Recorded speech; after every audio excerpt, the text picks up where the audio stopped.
Alors, j'aimerais partager avec vous, merci à vous tous d'être là en ce dimanche après-midi. Et quelle belle façon de célébrer la Saint-Valentin à l'avance, de vouloir ensemble mieux comprendre qu'est-ce que la volonté de Dieu. Alors, évidemment, c'est une question qui peut paraître très large. Bon, est-ce qu'elle est existentielle? Je pense qu'elle devient existentielle à partir du moment où on se l'approprie, puis on se pose la question à soi-même. Qu'est-ce que la volonté? Comment puis-je faire la volonté de Dieu? Parce que c'est ça qui nous permet de devenir réel dans l'univers. Alors, évidemment, si on pose la question d'une façon large, quelle est la volonté de Dieu? C'est un sujet pratiquement intarissable, surtout avec nous qui avons les enseignements du livre du Ancien entre nos mains. On peut en parler longuement.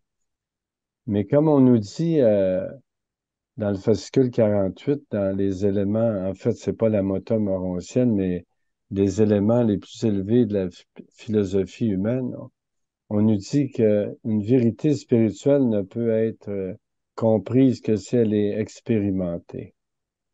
Alors, pour comprendre c'est quoi la volonté de Dieu, qui est une vérité spirituelle, il faut la mettre, l'expérimenter.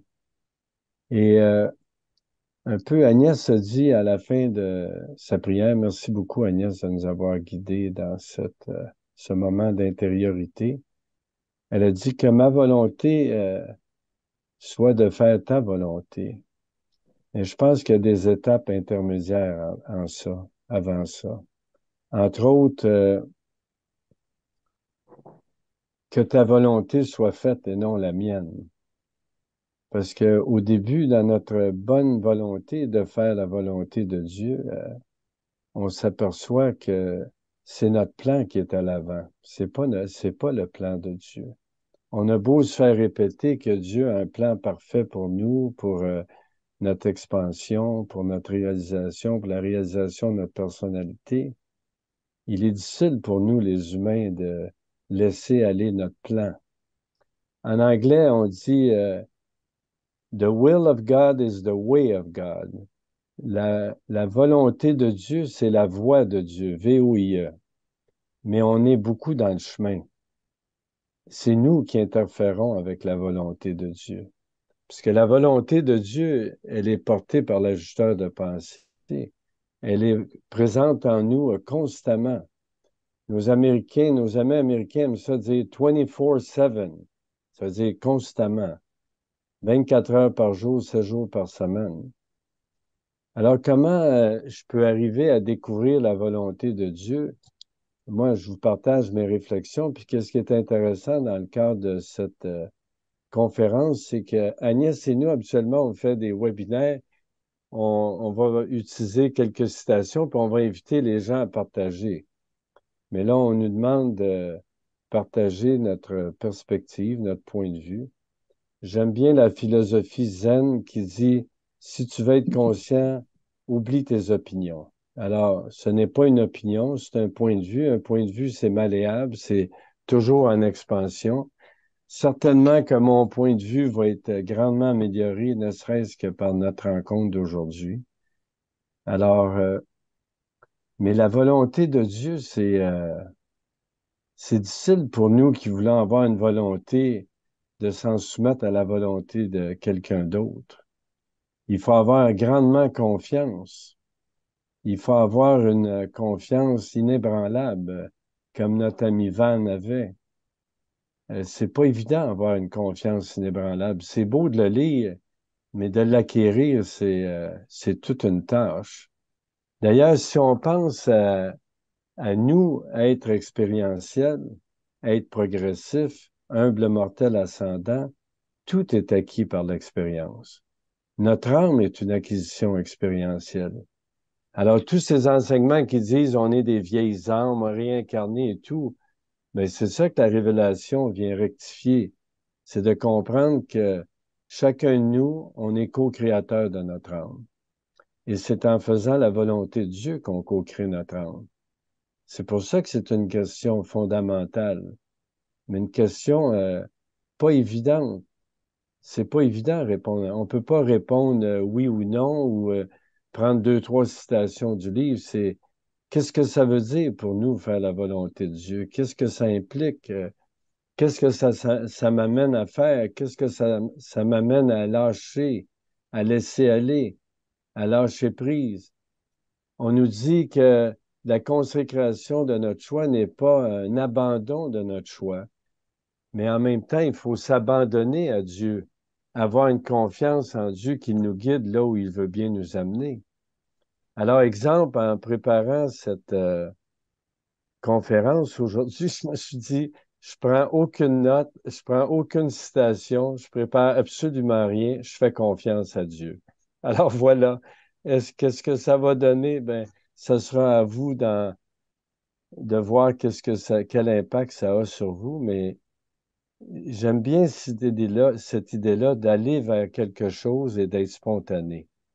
On nous dit que le septième maître esprit injecte de la spontanéité dans tous les mondes, constamment, et nous, on reçoit les influences spirituelles de plus en plus élevées par Dieu le septuple sans tomber dans ces éléments qui sont peut-être plus conceptuels, mais il y a quand même une conspiration de forces spirituelles qui est là, qui travaille en nous et tout autour de nous et qui nous supporte dans notre volonté de faire la volonté de Dieu.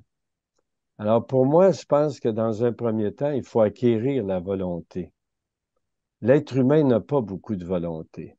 Et dans un monde comme dans lequel on vit, il y a énormément de distractions.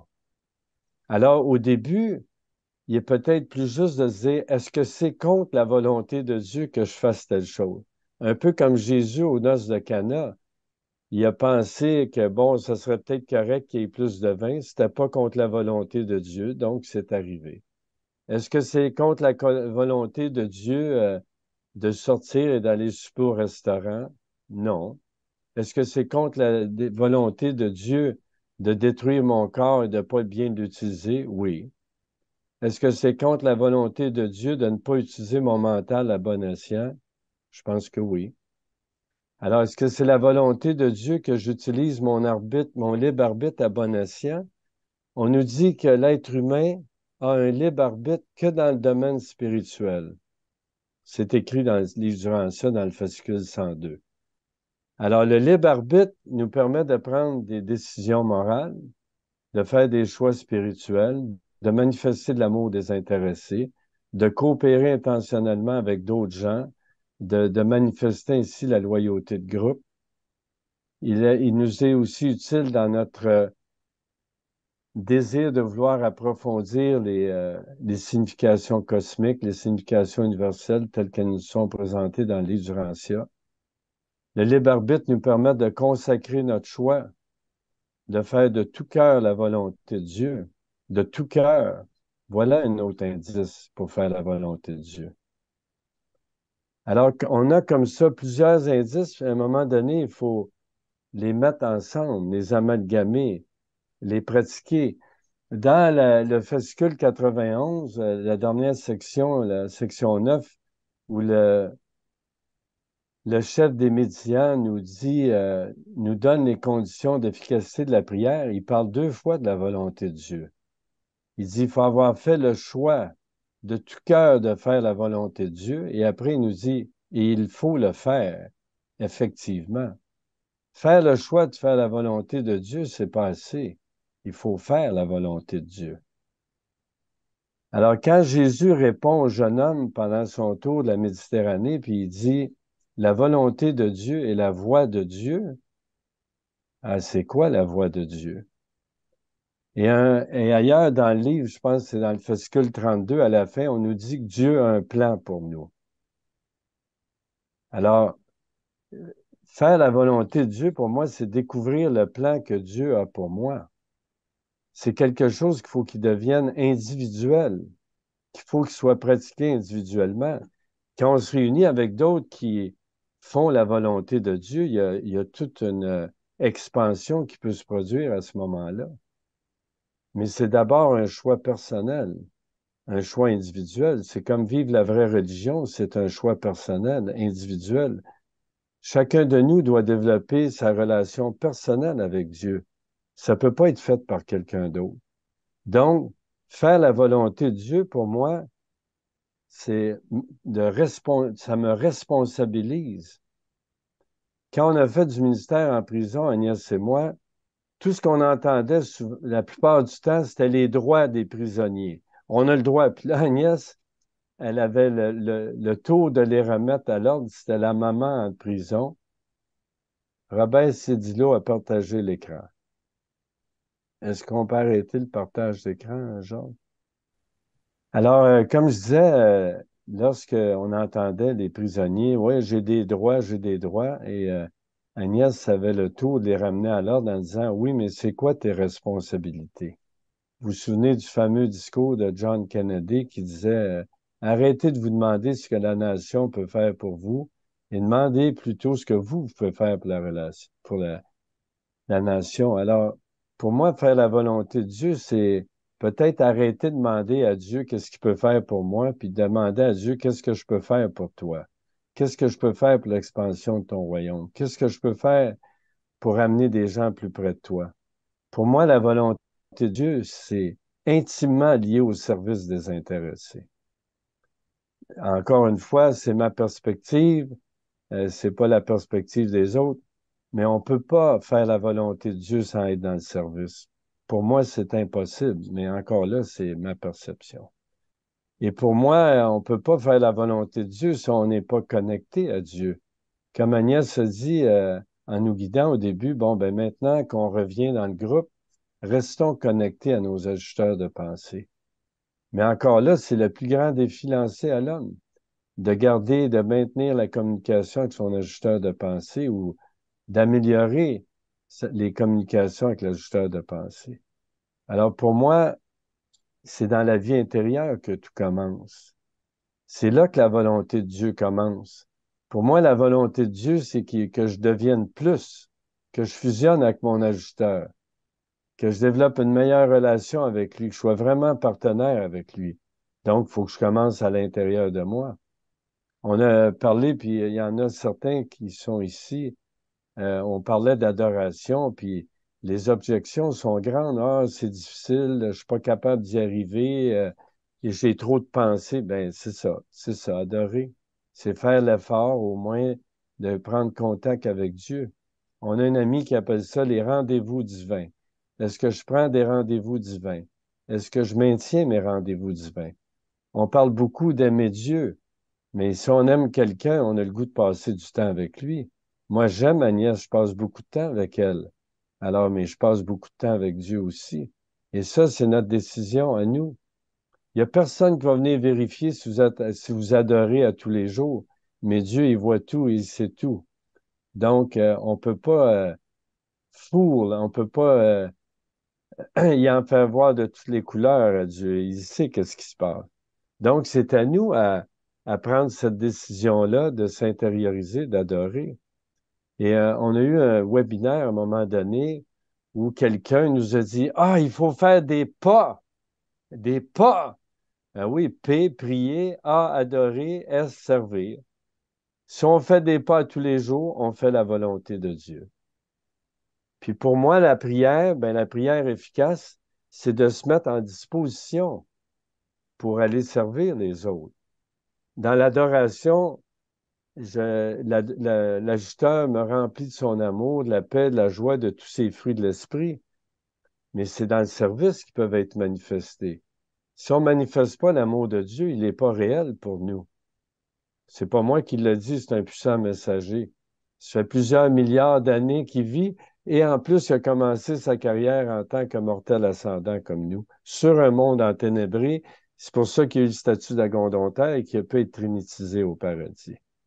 Alors voilà de belles indications pour moi de faire la volonté de Dieu, de manifester l'amour de Dieu dans le service des intéressés, sans attendre, le faire comme Dieu. Évidemment, ça n'arrive pas du jour au lendemain, c'est progressif. Des jours, ça réussit mieux que d'autres, mais l'important, c'est de le faire tous les jours. Et pour moi, maintenant, je peux dire en toute humilité, c'est ma volonté de faire la volonté de Dieu. Et je sais une chose, c'est qu'il faut que je m'enlève du chemin. Il faut que j'élimine toute forme d'obstacle dans notre communion, notre communication, notre collaboration. Toute forme d'addiction physique ou de poison mentaux, qu'il soit l'impatience, l'intolérance, l'orgueil, la vanité, la peur, l'envie, la jalousie, la suspicion. On nous en nomme plusieurs. Ça, c'est mon travail. C'est mon travail intérieur que je dois faire avec Dieu. Et plus je libère le canal qui me relie à Dieu, plus la volonté de Dieu peut se manifester par moi vers les autres.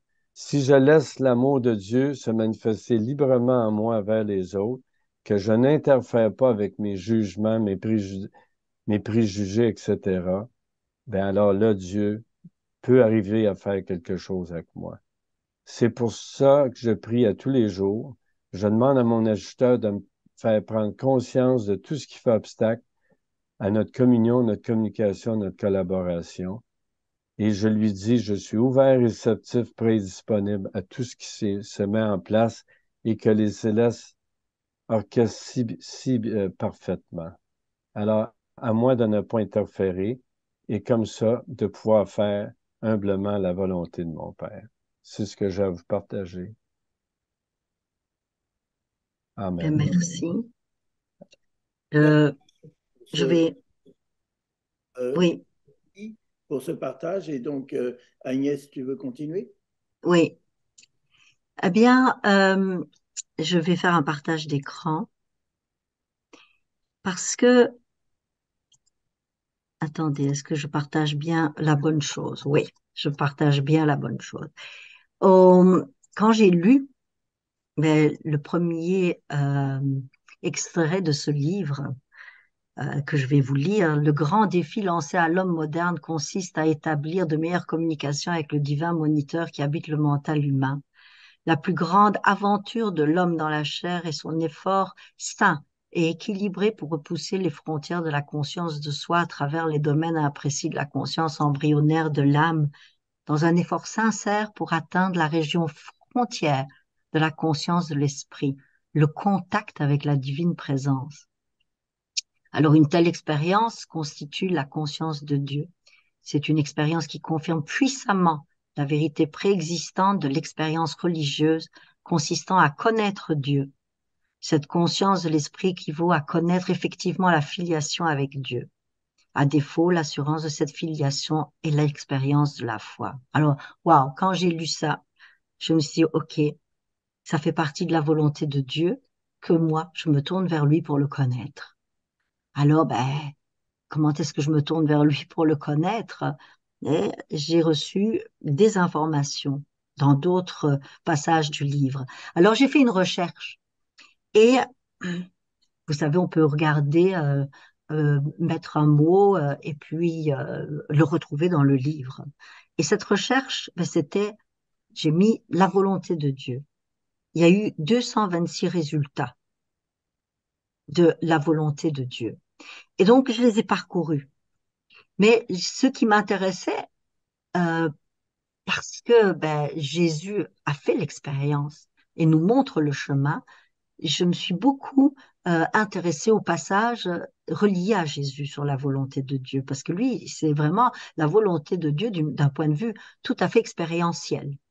Alors, le premier, c'est durant sa vie dans la chair, il maîtrisa une technique pour faire la volonté de son Père d'une manière qui fut convenable. Ah, technique. Deuxièmement, il en ressort que tout progrès humain est effectué par une technique conjointe d'évolution-révélation. Et là, je me suis dit, tiens, de nouveau une technique. Donc, et il y a trois techniques de croissance. C'est la prière, comme disait Guy, l'adoration et le service. Donc, ce sont trois moyens qui sont à ma disposition pour me rapprocher de ce fragment divin.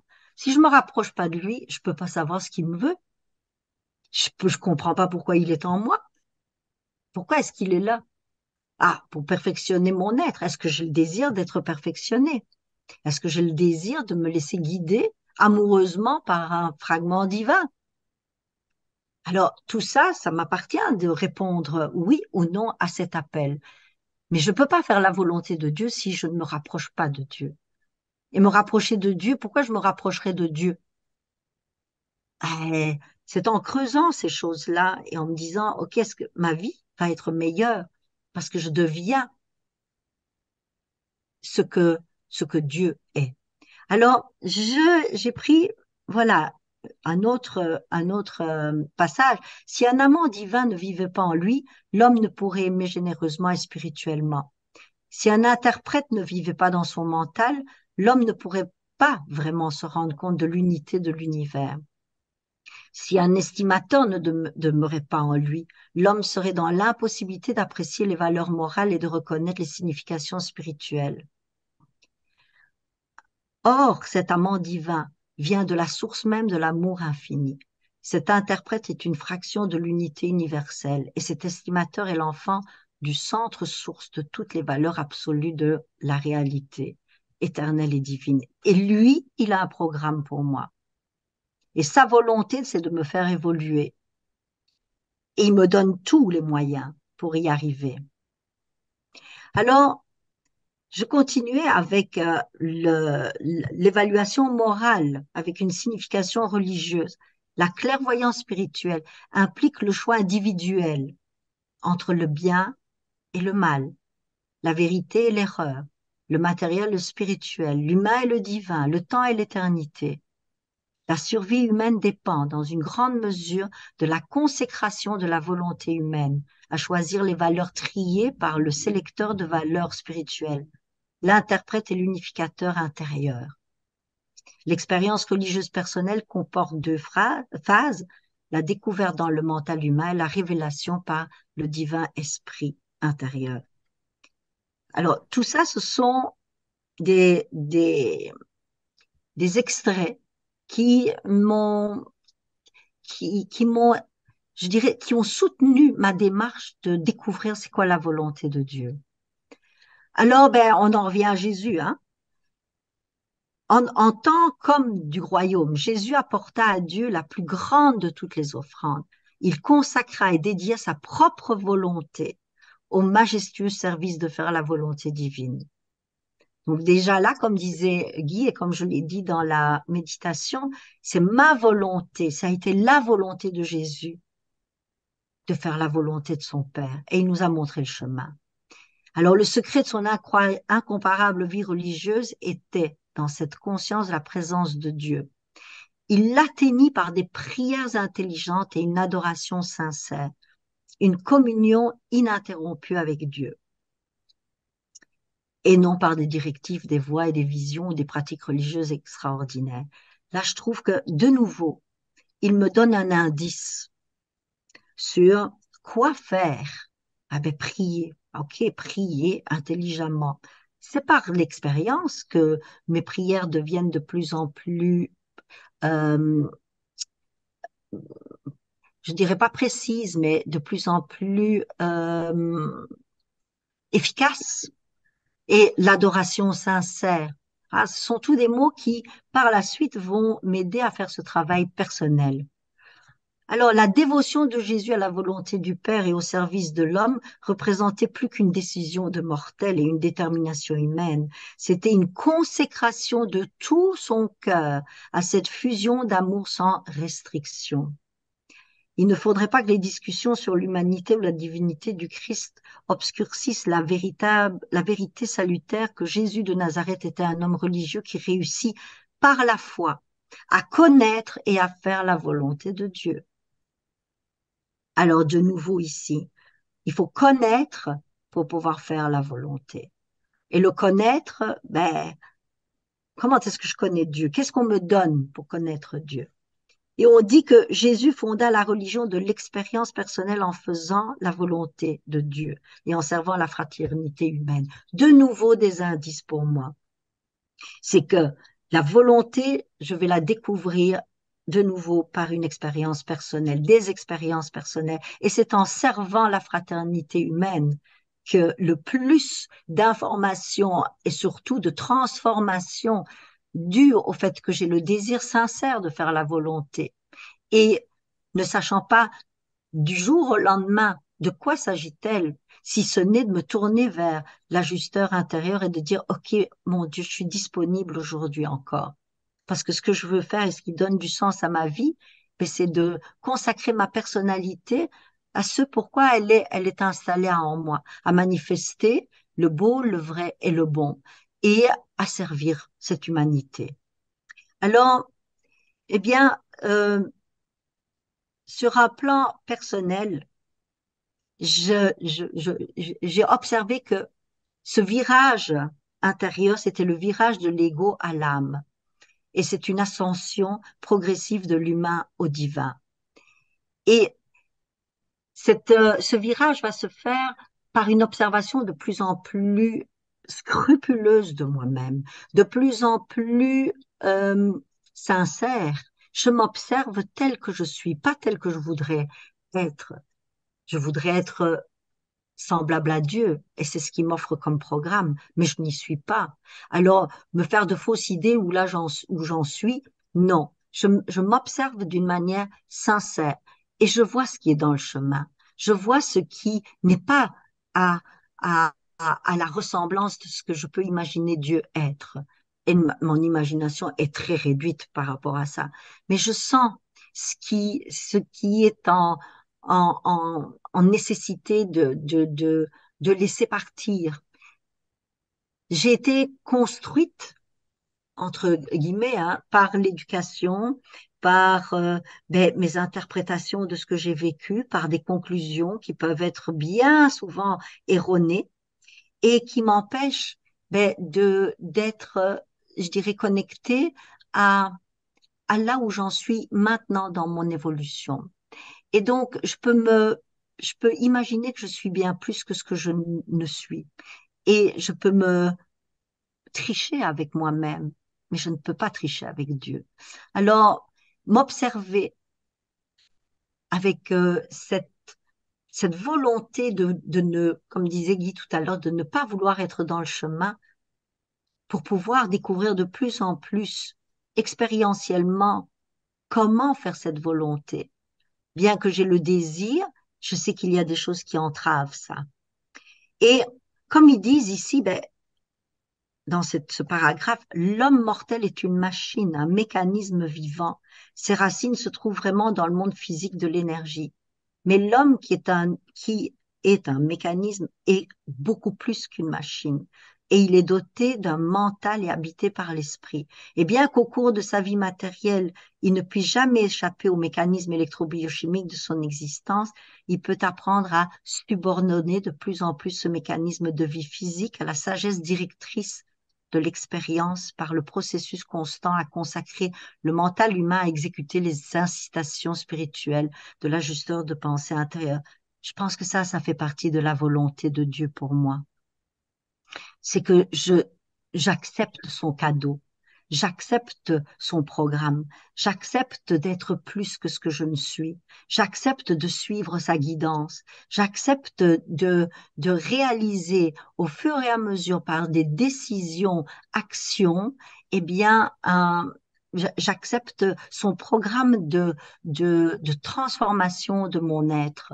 Et pour ça, eh bien, je compare ça à un ordinateur où j'ai des programmes qui sont devenus obsolètes. Mais pour downloader Dieu et sa volonté pour moi, eh bien, je dois pouvoir reparcourir ces programmes et déliter ce qui ne convient plus. Il faut que je fasse de l'espace pour accueillir sa guidance. Donc, euh, voilà, il y a aussi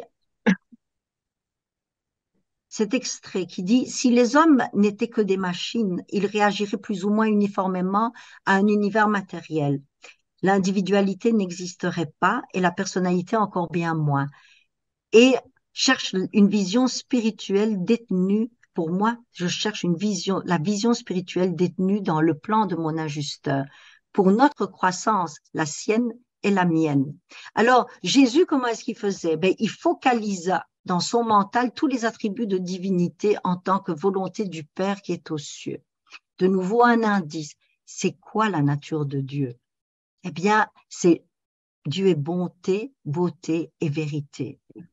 La bonté stabilisante, la beauté est attrayante et la vérité, elle est cohérente.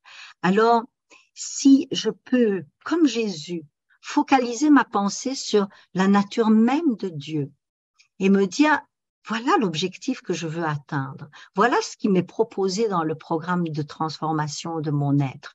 Est-ce que quand je pars dans mes méditations, quand je cherche à découvrir c'est quoi la volonté de Dieu, au plus je me rapproche de sa nature et au plus je focalise sur sa nature, au plus, eh bien, je vais augmenter en moi la capacité de faire des choix de plus en plus appropriés à ce que je comprends de sa nature. Et voilà, dans ma vie, maintenant, avec ces éléments-là qui sont pour le moment ceux que j'ai recueillis et qui me parlent et qui m'ont poussé à m'observer et à faire ce virage entre l'ego qui, lui, revendique des choses et l'âme qui, elle, ben, elle a d'autres plans aussi pour moi, eh bien, voilà un petit peu quelques pistes que je partage avec vous, des pistes que j'appelle pratico-pratiques, et je vais les énumérer. Donc, je cherche moins à me servir qu'à servir les autres. Alors, ben, je peux parler, mais je préfère vous laisser plus de place, mais on peut en revenir plus tard sur les différentes formes de service, que ce soit familial, accompagnement, pour amener une âme à la maison, comme j'aime dire, et bien d'autres. Je cherche moins à être reconnue qu'à développer plus d'authenticité intérieure. Donc, je me regarde sans tricher, sans me mentir. Je cherche moins à voir la vie comme une compétition, mais bien comme une collaboration dans laquelle chacun devient plus que ce qu'il n'est. Je pose un regard sur l'extérieur pour ensuite me tourner vers l'intérieur afin de recevoir la guidance divine. Je switch de l'observation du manque à l'observation de l'abondance dans laquelle je baigne et je manifeste la gratitude. Je suis attirée par un désir profond d'augmenter ma capacité de manifestation d'amour et de faire du bien aux autres. Je ne cherche pas tant à avoir raison, mais la paix et une paix dynamique. Et je clôturerai par un extrait encore du livre où on dit que la paix de Jésus est la joie et la satisfaction d'une personne connaissant Dieu et qui est parvenue au triomphe d'apprendre pleinement à faire la volonté de Dieu tout en vivant la vie d'un mortel incarné. Alors, il est dit aussi dans le livre quelque part que nous avons un ajusteur de pensée de même ordre que celui de Jésus. Et Jésus a dit, vous pouvez faire comme moi et même plus.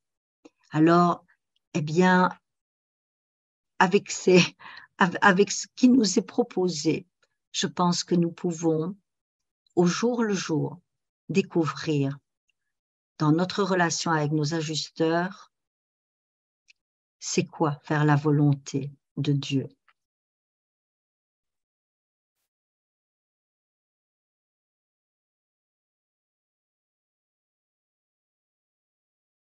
Amen. Eh bien, écoute, merci Agnès. Merci Agnès. Et merci Guy pour cette belle présentation sur c'est quoi faire la volonté du Père universel. Maintenant, si vous souhaitez poser des questions ou faire des commentaires sur ce qui a été dit, partagez même votre vie intérieure, votre vie personnelle par rapport à cette recherche de faire la volonté du Père universel. Vous êtes la bienvenue, les bienvenus. Voilà.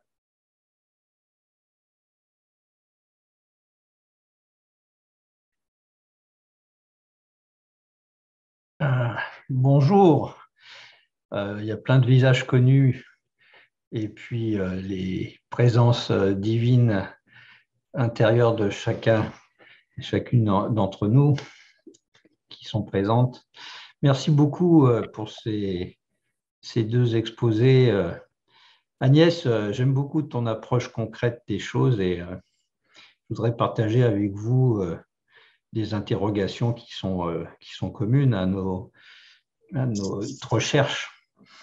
Tout d'abord, tu as rappelé que nous sommes dotés d'un mental et de la présence intérieure de l'esprit. Et donc, le mental est un don et c'est par le mental qu'on peut faire des choix, emprunter des chemins et chercher à percevoir, à comprendre, à connaître cette dimension réelle de notre vie, au-delà de nos mécanismes et de nos penchants naturels. Et à mesure que l'expérience de la vie est vécue, je m'émerveille de plus en plus du fait qu'effectivement, nous sommes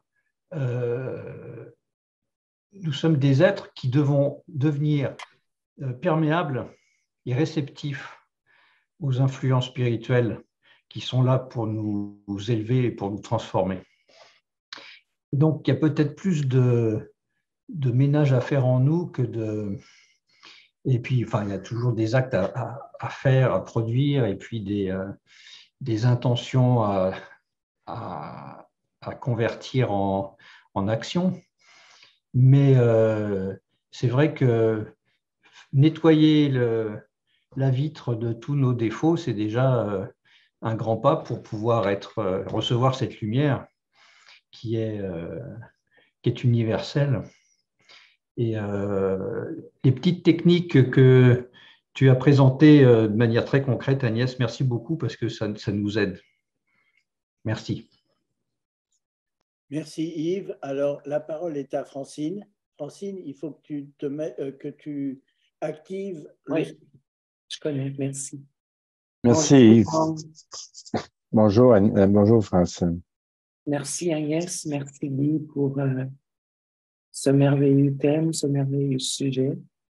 Je vais vous parler de mon expérience avant ce qui se passe présentement, donc il y a 3 ans et moins. Je vivais au Mexique avant l'hiver, 6 mois, et je faisais partie de 6 organisations humanitaires. Je faisais du bénévolat. Un jour, je me souviens dans mes méditations, j'avais demandé à Dieu, justement, comment je pouvais faire plus sa volonté. Et j'ai laissé ça comme ça. Là, comme vous disiez, j'étais sur le chemin. À un moment donné, en méditation, le mot humilité m'est venu en tête. Je ne savais pas pourquoi, je ne savais pas c'était quoi. Mais j'avais une piste qui m'avait été donnée dans le mental. Et je me suis mis à réfléchir sur l'humilité. Et j'ai découvert, on m'a fait découvrir, Dieu m'a éclairé sur la question de l'humilité en me disant, l'amour qui m'habite, on est une machine. On le sait, on est une machine. Mais ce qui fait la différence, c'est que cette machine-là, elle est remplie d'amour. Et l'amour qui m'habite n'est pas le mien. Je m'appropriais l'amour de Dieu. Mais en méditation, plus profondément, j'ai comme découvert qu'on n'a pas d'amour. C'est pas quelque chose qui nous est donné là, comme ça. L'amour, c'est l'amour de Dieu qui m'habite. C'est sa propriété. Il me l'a prêté, il me le donne. Et pour que ça grossisse, il faut que je me connecte à lui parce qu'il est la source de l'amour. Et là, ça a changé toute la perspective de mon travail de bénévolat que je faisais. Parce que dans le fond, c'était pas mon amour que je donnais. La volonté de Dieu, en fait, c'était de donner son amour, pas le mien, son amour à mes frères et sœurs. Et ça m'a ça m'a aidé à être encore plus humble et plus en mesure de faire vraiment sa volonté, d'être dans le service avec tout ce qui m'était donné. J'ai encore plein de choses à dire, mais je vais laisser la parole aux autres. Merci. Merci, Francine. Est-ce que tu peux abaisser la main? Voilà. Mathias? Ah, attends une seconde, Georges. Écoute, c'est très bien ce que tu as dit. C'est très profond. Parce que on peut. C'est ça, être dans le chemin. C'est aussi simple que ça. Je suis en train de donner de l'amour. Ah, regardez comme je suis une personne aimable. Alors, il y a un élément d'importance de soi. Des fois, il n'est pas trop gros, mais il reste.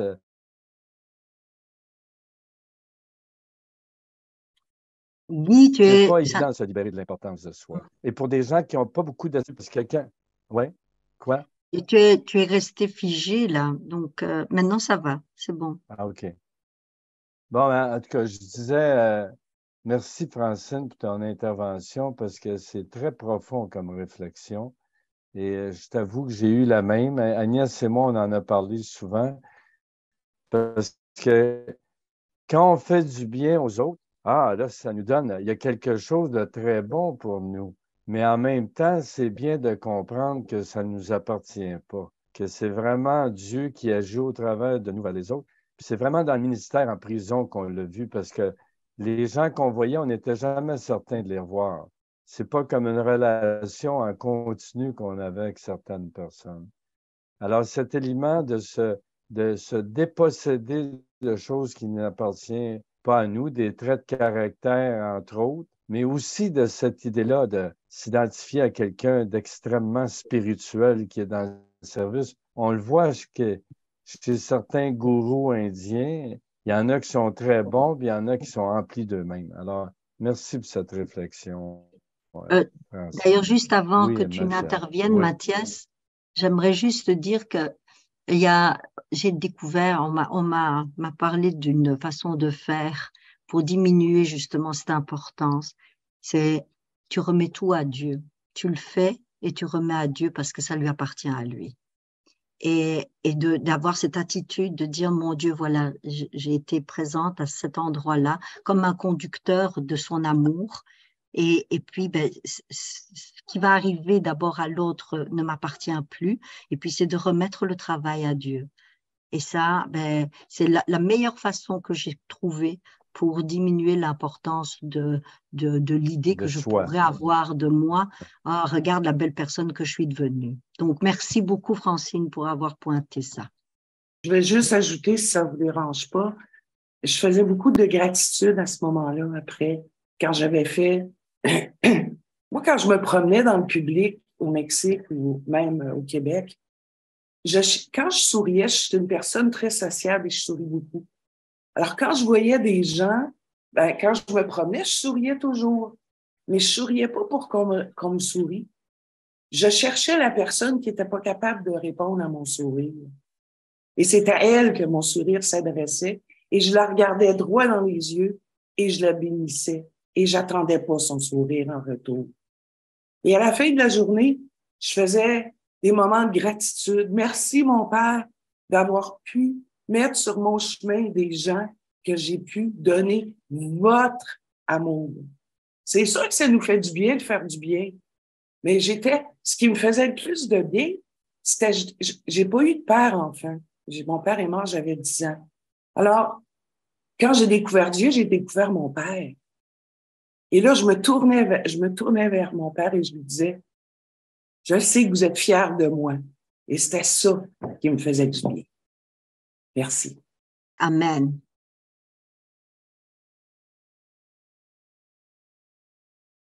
Mathias? Moi, ce que je voulais partager, c'était sur les difficultés qu'on peut rencontrer parfois à faire la volonté de notre Père. Donc, me concernant, donc, je suis des cours sur l'UBAS depuis septembre. Et donc, j'ai fait la connaissance de Guy et Agnès, et d'ailleurs, merci à vous pour votre partage et pour ce sujet. Eh bien, du coup, je suis quelqu'un de très enthousiaste. Donc, du coup, quand je me donne et que je fais quelque chose, c'est toujours à 200%. J'y mets toute mon énergie, tout mon temps quasiment, et, et, euh, et je ménage pas mes efforts. Sauf que cette façon de faire a cet inconvénient que il y a un moment donné, justement, on arrive un peu à bout d'énergie parce on a donné, et on modifie pas mal de choses aussi dans ses disponibilités, dans son attitude, enfin dans plein de choses, et pour essayer en quelque sorte une autre voie. Et à un moment donné, justement, même si cette voie est bonne, on arrive un peu en manque d'énergie. C'est un peu ce que j'éprouve en ce moment, mais je passe du coup en mode endurance maintenant. Mais pour passer en mode endurance, ce que je fais actuellement dans ma vie, c'est de euh, me reconsacrer peut-être un peu plus de temps personnel, que ce soit en création ou autre, en sachant que il faut pas que ça soit trop non plus parce que je risquerais de retomber dans mon indolence animale qui caractérise notre machine. Et donc, du coup, euh, grâce à, on va dire, au développement justement de ma conscience tout au long du, des cours du BIS que je suis, je peux le faire justement en étant plus attentif à, à la part de récréation et à la part de nocivité que cela peut avoir si je la laisse trop reprendre le cours de ma vie, parce que j'étais quelqu'un qui passait beaucoup de temps pour soi, et uniquement pour soi, et pas assez pour les autres, justement. Et donc, du coup, je le maîtrise mieux, mais je m'en accorde quand même un peu plus pour passer en mode endurance, avec comme objectif, justement, de le diminuer petit à petit, de nouveau, et d'essayer d'occuper ce temps de récréation de manière aussi beaucoup plus profitable qu'avant, sur des thématiques, on va dire, qui peuvent m'élever spirituellement également. Notamment, par exemple, en regardant la série The Chosen, je ne sais pas si vous connaissez, mais qui est une très bonne série sur la vie de Jésus. Donc ça, c'était le premier point que je voulais partager. Le deuxième point que je voulais partager, c'est que quand j'étais jeune, j'ai fait ma première et ma terminale. C'était la première fois que j'étais en internat. Donc, je rentrais chez moi que les week-ends. Et donc, du coup, en semaine, bah, étant donné que j'étais quand même quelqu'un de pas forcément... j'étais sociable, mais je recherchais pas forcément le contact social pour autant. Donc, du coup, bah, j'étais un peu seul et je me disais qu'est-ce que je peux faire pour m'occuper. Et ça s'est fait un peu spontanément. Finalement, je me suis dit, ben, puisque tu n'as rien à faire, mets-toi tout simplement à l'écoute des autres. S'ils ont besoin d'aide dans telle ou telle matière, domaine, bah, aide-les. Si c'est dans tes moyens de le faire, aide-les. J'étais parti sur cette idée-là. Et à cette époque-là, j'ai pas compris, mais c'est vrai qu'à ce moment-là, j'ai été empli d'une paix et d'une énergie que je me connaissais pas à cette époque-là, et je me disais waouh, c'est super parce que ce que je ressens, moi qui suis d'une nature assez stressée, assez, je me dis là, je suis calme, j'ai de l'énergie, je suis bien, et je sentais justement des connexions avec Dieu se former. Et donc rétrospectivement, effectivement, ce que j'en conclus là maintenant, c'est que le service c'est une importance capitale justement pour améliorer la communication avec notre ajusteur, puisque à mon avis c'est ce qui s'est précisément passé à ce moment-là, puisque j'avais fait un pas dans la bonne direction. Donc, il y a plus qu'à refaire la même chose maintenant, à essayer de changer mon contexte de vie pour être un peu plus justement dans l'aspect social et puis dans l'aspect service, du coup, qui pourra que justement m'aider à développer mes communications avec mon ajusteur, mais également, du coup, je vais avoir de nouveau accès à cette énergie que je n'ai plus forcément accès en ce moment et qui, du coup, me permettra, du coup, de réduire les récréations, on va dire, au strict minimum nécessaire et de pouvoir être plus un fils plus utile à faire la volonté de Dieu qu'à l'heure actuelle. Voilà ce que je voulais partager. Merci. Amen. Merci, Mathias. L'utilité, Guy, tu sais, hein, l'utilité, c'est quoi encore? L'utilité, allez, il y a la quote là. La spiritualité démontre votre narrowness, c'est quoi? Votre proximité de Dieu, votre utilité à vos compagnons. Voilà. Alors, j'aime bien cette image qui montre quelqu'un qui essaie de faire des grands sauts, puis l'autre qui fait des petits pas et qui se rend en haut pendant que l'autre est encore en bas. Alors, faire la volonté de Dieu, il faut ramener ça vraiment au plus simple.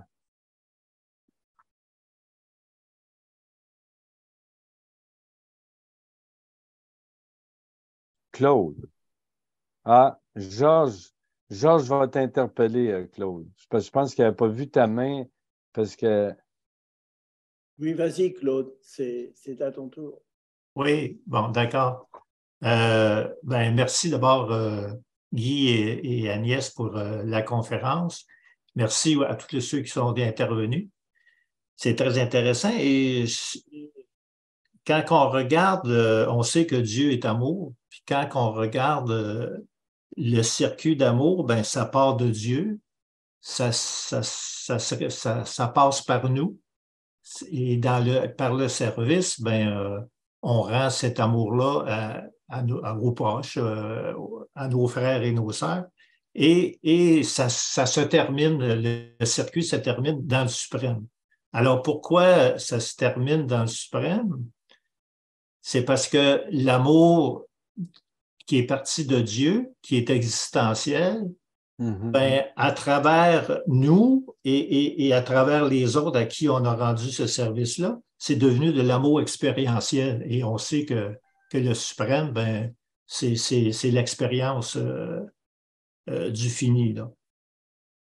Ce que je trouve important de souligner dans ça, oui, l'humilité, c'est parfait, ça fait partie des vertus spirituelles.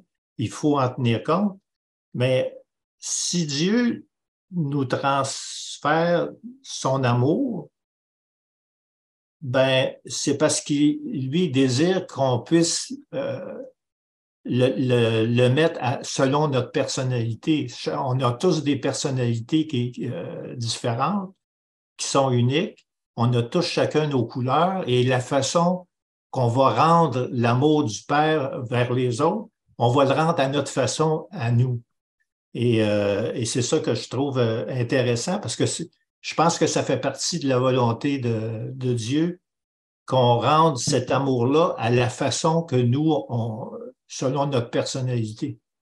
Alors, chacun de nous, quand on rend cet amour-là qui vient du Père, on va le rendre selon notre couleur et ça fait une diversité qui est intéressante, je trouve. Alors voilà, c'est ce que je voulais souligner. Merci. Merci, Claude. Merci. Ah ouais.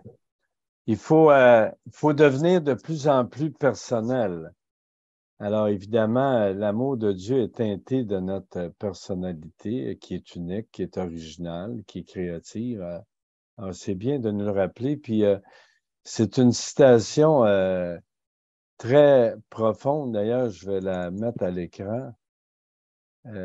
On nous dit tout véritable amour vient de Dieu et l'homme reçoit l'affection divine dans la mesure où lui-même infuse cet amour sur ses compagnons. Alors, on a la volonté de Dieu, là. Parce que c'est l'amour qui nous rend réels. Sans amour, on est inexistant. C'est l'amour qui nous rend de plus en plus réels. L'amour est dynamique, on ne peut jamais le capturer. Il est vivant, libre, passionnant et toujours en mouvement. L'homme ne peut jamais saisir l'amour du Père pour l'emprisonner dans son cœur. L'amour du Père ne peut devenir réel pour l'homme mortel qu'en passant par sa personnalité, alors qu'à son tour, lui-même infuse cet amour sur ses compagnons. Le grand circuit d'amour part du Père, se diffuse par les fils vers les frères et de là se dirige vers le suprême. L'amour du Père apparaît dans la personnalité du mortel par le ministère de l'ajusteur intérieur. Ce fils et cette fille qui connaît Dieu révèlent cet amour à ses frères de l'univers et cette affection fraternelle est l'essence de l'amour du suprême. Voilà, comment on peut contribuer à l'expansion du suprême. Merci Claude de nous l'avoir rappelé.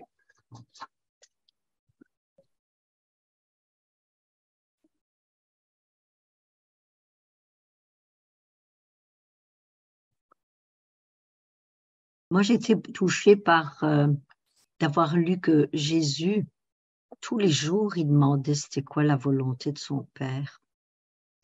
Et c'était pas une fois pour toutes. Et donc, une pratique aussi que j'ai établie, c'est dans toute situation au cours d'une journée, c'est pas simplement le matin en me levant, c'est quoi mon Dieu de faire ta volonté aujourd'hui? C'est dans toute situation. Je rencontre quelqu'un, c'est d'essayer au maximum de me la reposer cette question, de la poser dans cette situation-ci, mon Dieu, c'est quoi ta volonté? Et puis, passer à une autre situation ici, c'est quoi ta volonté? En fait, c'est toujours, quand je disais, chercher euh, pas la valeur spirituelle, mais la vision spirituelle de toute situation. Dès que je suis dans une situation, mon Dieu, ici, qu'est-ce qu'on fait? Comment est-ce qu'on le fait?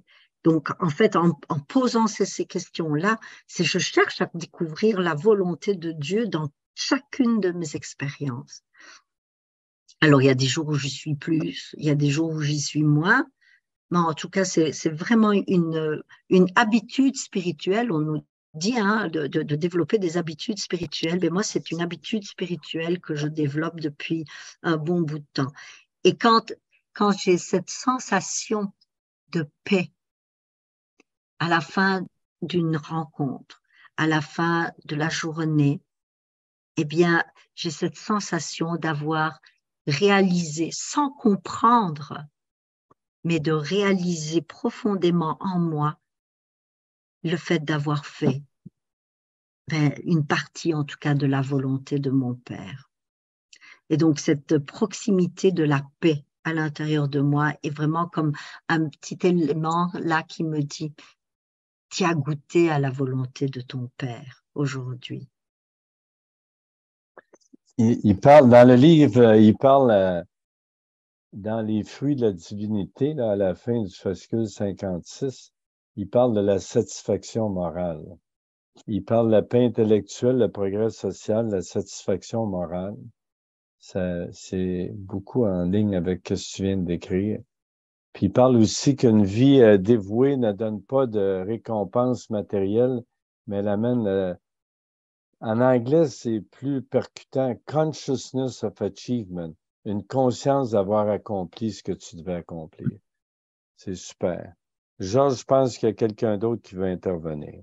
Oui, mais j'attendais que tu aies fini. Ah, OK, voilà. Alors, Francine. Ben, je ne vais pas prendre tout le plancher, mais si personne d'autre a la parole, je vais la reprendre. Je me souviens dans le temps, avant que je connaisse le livre du Rancia, avant que je connaisse Dieu, moi, je disais, moi, je comprends pas les gens, ils veulent faire la volonté de Dieu. Moi, je vais faire ma volonté, puis il y a pas. C'est parce que pour moi, c'était comme une soumission à Dieu. Et ça, c'était contre mes volontés, mais j'ai été contrôlée toute mon enfance. C'était pas, il y avait très violemment d'ailleurs. Alors pour moi, là, je faisais la volonté de personne que la mienne. Mais quand j'ai découvert Dieu, le vrai bon Dieu, la vraie personnalité de Dieu, et que j'ai, par le livre du Rancia, évidemment, apprendre comment Dieu a mis tous les éléments en moi pour arriver à connecter avec lui, mais que jamais personne dans ce monde-ci nous l'apprend. Ben là, j'ai découvert la vraie personnalité de Dieu, j'ai découvert son amour. Et à ce moment-là, c'est de connaître Dieu et de connaître sa bonté, sa beauté, que là, j'ai décidé de faire. Ça a pris du temps, j'ai été longtemps sur le chemin, mais avec tous les défauts et tout ce qu'il y a à éliminer, ben, je peux dire aujourd'hui, ou en tout cas, je disais avant que ma volonté, c'était de faire sa volonté. Merci. Amen. Hey, au toit du chemin, on dit tout ça en Europe? C'est une expression populaire au Québec. Oui, oui. Hey, Georges, je pense qu'il y a quelqu'un qui va intervenir. Oui, mon expérience personnelle est, à chaque fois que j'ai essayé de faire ma volonté, non seulement ça a été une catastrophe, mais j'étais malheureux. Et quand j'ai réalisé que je ne cherchais pas les vraies valeurs, c'est-à-dire la vérité, la beauté et la bonté dans ma vie, et que ça ne se traduisait pas par du service, à chaque fois, ça a été une catastrophe. Et c'est à partir du moment où j'ai compris que essayer de faire la volonté du Père universel apportait le bonheur et la paix, comme disait Agnès, c'est là que j'ai vraiment réalisé que faire la volonté du Père, ça n'était pas une obligation, c'était un plaisir.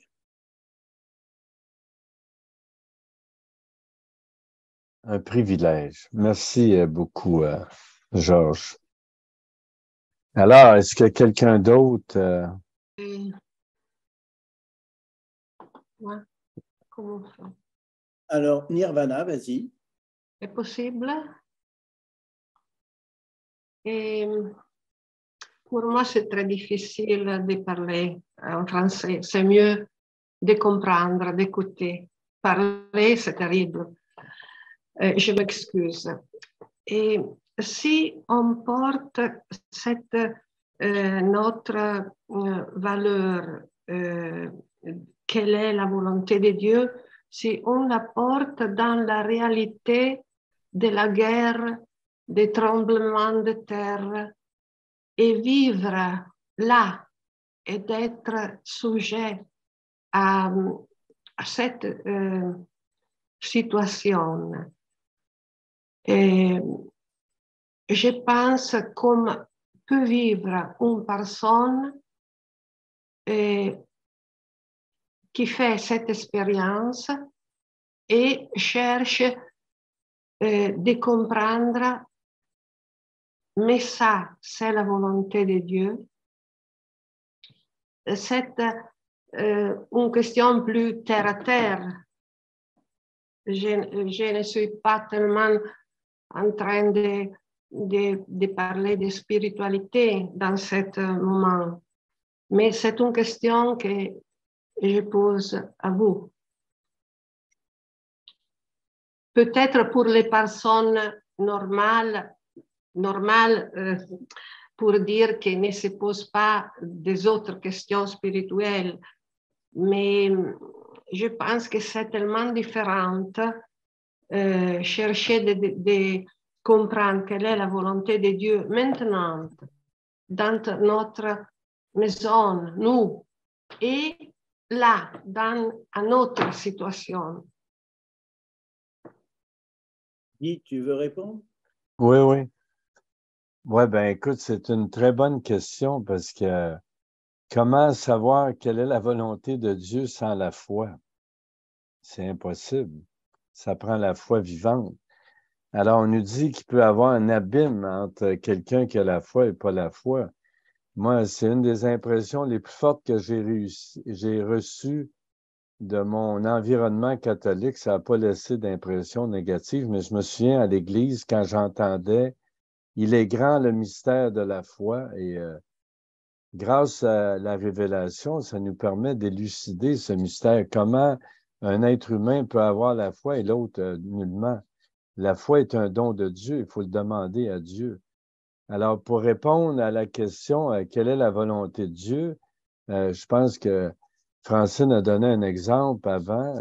Quelle est la foi avant qu'elle connaisse Dieu? Ça ne voulait rien dire. Et pour la plupart des gens, ça ne veut rien dire. C'est un peu de la foutaise. Ça va contre l'individualisme. Parce que c'est la fin de l'individualisme lorsque tu te connectes à Dieu. C'est le début de la réalisation de notre personnalité.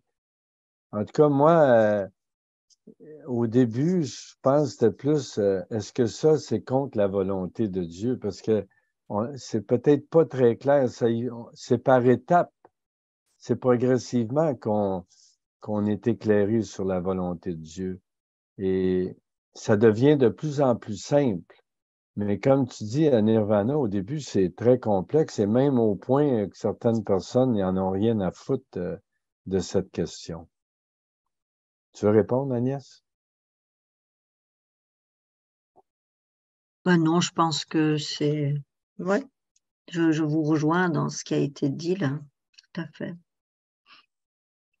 Oui, je voulais simplement dire que je vais être forcé de terminer notre conférence dans une dizaine ou une quinzaine de minutes parce que j'ai un autre Zoom et compte tenu du fait que c'est sur ma pièce personnelle Zoom, je vais être forcé de quitter. Voilà. Oui. Ouais, c'est bon. Merci, Georges. Martine, est-ce que tu lirais ce qui suit? Je trouve ça intéressant. C'est un beau petit clin d'œil. Ce matin, c'est le message de la petite voix de ce matin.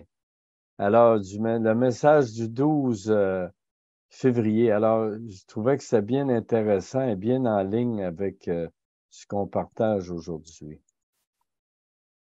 Tiens, jusqu'ici, s'il te plaît, Martine, jusqu'à hésitation. D'accord. Vois un schéma et un plan parfait en filigrane de ta vie. Rien n'est au hasard. Même si cela peut paraître très étrange, tout est dans mon plan divin. Tu ne serais pas où tu es à faire ce que tu fais en cet instant si je n'avais pas étendu ma main sur toi. Mes voies ne sont pas tes voies. Cherche toujours à faire ma volonté. Je connais le mieux pour toi, alors pourquoi lutter contre et penser que c'est toi qui as raison? Aie foi et confiance absolue en moi. Sache que je suis toujours là et que je ne te laisserai jamais tomber ni ne t'abandonnerai. Tourne-toi sans cesse vers moi. Écoute ce que j'ai à te dire dans le silence et obéis à mon plus léger murmure. L'obéissance ouvre toute une vie nouvelle pour toi et libère des énergies nouvelles qui ont été cachées tout au fond de toi dans l'attente d'être libérées quand tu seras prêt et voudras bien les suivre sans hésitation. Amen. Merci, Martine. Tourne-toi sans cesse vers moi. Répondre aussi à ma question. Ah bon, ben tant mieux. On va Oui. la traduire en italien puis on va te l'envoyer, Nirvana. Oui, merci. On a ici... Une excellente traductrice là. Oui, Hein? Danielle, Danielle. elle peut te souhaiter la bienvenue en italien d'ailleurs. Mais oui, Danielle. Vas-y, Danielle, tu es sur mute par contre. Dis-lui Danielle, c'est quelques celle mots. qui est 1, 2, 3, 4, 5, 6, 7, 8. Là. Dis-lui quelques mots en italien. Daniele è là? Sì, Oui. sì, sono qui. E non mi vedi? No, non t'avevo vista, Daniele. Hai cambiato posto, vabbè. Dunque, hanno ripreso da Santa Teresa del Bambino Gesù il suo testo che si chiama La piccola via. Ma Daniele, scusa, l'ho capita molto bene. Sì, sì. Allora, scusa. Je l'ai compris. Je l'ai compris et j'ai pensé que c'était la réponse à la question que j'ai faite. Voilà. Voilà. Bon, ben super. Merci, Daniel, d'être toujours à vouloir servir. C'est super. Ouais. À un si jeune âge. Oh, c'est très beau. Mais voyez ici, encore, on donne une piste, l'obéissance. Je ne sais pas si vous avez suivi la conférence de Gaëtan qui parlait du Luciferian Mind of State. Comment c'était quoi en français, Claude? l'état d'esprit, l'état mental luciférien de rebelle. Oui, Vas-y donc. il va la donner en français dans pas trop long, là. Et, Ça va être la comment, note. oui, puis c'est ça, hein, il parle en fait de comment on est tous influencés, on a tous été influencés par la rébellion de Lucifer, puis qu'on a hérité de plusieurs traits de caractère qui ne sont pas très utiles dans notre bonne volonté de faire la volonté de Dieu, entre autres ce petit caractère rebelle, individualiste, ne pas obéir, ne pas suivre telle chose. Puis on nous le dit constamment, suis le plan de Dieu. D'ailleurs, voilà une des probablement des citations préférées de beaucoup. On va la lire ensemble. Alors, qui veut nous lire cette belle citation? Oups. Il y a dans le mental de Dieu un plan incluant toutes les créatures de ces immenses domaines. Et ce plan est un dessein éternel d'occasions favorables sans bornes, de progrès illimités et de vie sans fin. Wow, comment refuser un tel programme? Oui, Gianni a dit wow, OK. Et est-ce que tu peux lire une Oui, vas-y, Georges. citation de l'introduction de la page 21 sur le Père universel et qui m'a vraiment frappé?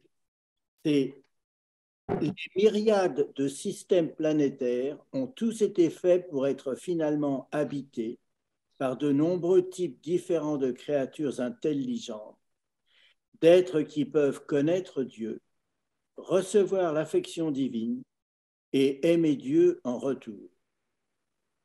L'univers des univers est l'œuvre de Dieu et le lieu de résidence de ces diverses créatures. Dieu a créé les cieux et formé la terre. Il a établi l'univers et n'a pas créé ce monde en vain. Il l'a formé pour être habité. Par nous, entre autres. Amen. Merci, Jean. Amen. Vous savez, lorsqu'on s'engage dans quelque chose, Mathias, il disait ça tout à l'heure, qu'il est enthousiaste, il met 200%. Je pense que c'est important de garder le but en tête. D'ailleurs, Stephen Covey a fait fortune avec un livre qui s'appelle Les 7 habitudes des gens efficaces. La première habitude, c'est de garder le but en tête. Alors, vous avez parlé de paix intérieure, de satisfaction et tout. Et je pense que Agnès, ça pourrait nous lire. Ce que vous allez voir, c'est de finalement transférer notre identité de notre moi matériel à notre moi morontiel, notre âme. Se libérer de l'importance de soi et tout et d'être un meilleur véhicule pour Dieu. Alors, il y a une image ici qui est assez percutante, qui montre bien ce transfert. Alors, veux-tu nous lire ça, Agnès? Oui, l'ego est compétitif et envie, l'âme soutient. L'ego contrôle et manipule, l'âme est compassion et acceptation. L'ego ressent le manque, l'âme ressent l'abondance. L'ego ressent du rejet, l'âme est redirigée, protégée. L'ego se focalise sur l'objectif, l'âme prend plaisir sur le chemin. L'ego se préoccupe du regard extérieur, l'âme regarde à l'intérieur. L'ego n'a pas le temps, l'âme prend le temps, elle est éternelle. L'ego recherche les plaisirs superficiels, l'âme recherche l'amour. L'ego se victimise, l'âme est responsable. L'ego recherche la gratification, l'âme est dévouée. L'ego veut le pouvoir, l'âme cherche le bonheur. Oh, il y en a un de plus. Oui, mais voilà, c'est pas possible de le lire. Vas-y. Ah, l'ego se croit sage, l'âme est sage. L'ego est matérialiste, l'âme recherche l'authenticité. Ça vaut le coup quand même. Bon, ben voilà. Merci à tout le monde. Si vous avez, s'il y a des commentaires De que vous voudriez clôture. faire de clôture, puis après, on va faire une courte prière. On va remettre tout entre les mains de Dieu. J'ai une toute petite remarque à faire. Oui. Étant enfant, je jugeais en mon fort intérieur ceux qui étaient droits, c'est-à-dire ceux qui faisaient la volonté de Dieu, et les autres. Et c'est incroyable. Je me souviens très bien comme je jugeais les gens à l'âge de 5 ans. C'est épouvantable, c'est terrible. Mais je sentais ça, ce qui n'était pas flatteur pour tout le monde. Ouais. Il n'y a pas beaucoup de voile à cet âge. Hein? D'ailleurs, Agnès, ça veut dire quelque chose de très bien là, qui venait de notre ami Moussa, qui disait un petit enfant va toujours rechercher la personne la plus spirituelle dans une chambre, dans une pièce. Elle va Ouais. aller naturellement vers cette personne. Mais moi, c'était mon grand-papa qui est mort quand j'avais 5 ans. Ouais. Bien, mais écoutez, si vous voulez, on va donc bientôt clore. Si quelqu'un a des commentaires, si vous souhaitez faire une petite méditation terminale, ça serait le moment. Terminal avant de fusionner, oui. On va faire ça. Bon, ben, est-ce qu'on aurait un volontaire féminin et un masculin pour faire une prière de clôture?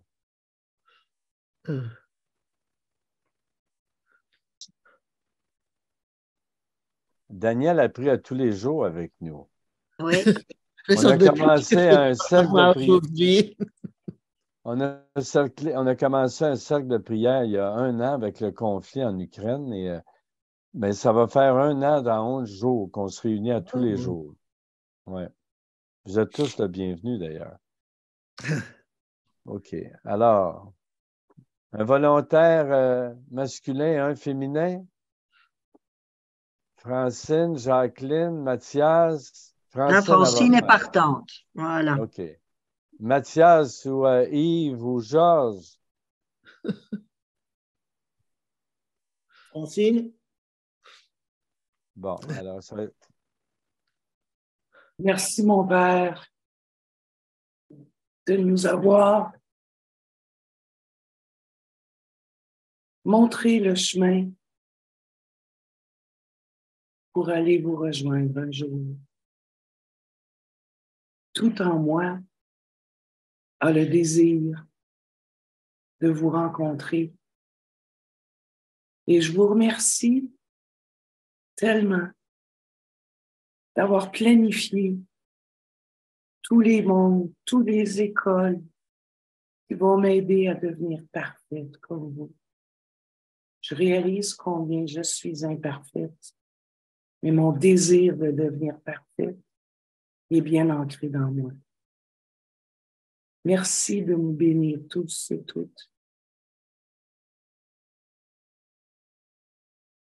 Amen. Amen. Amen.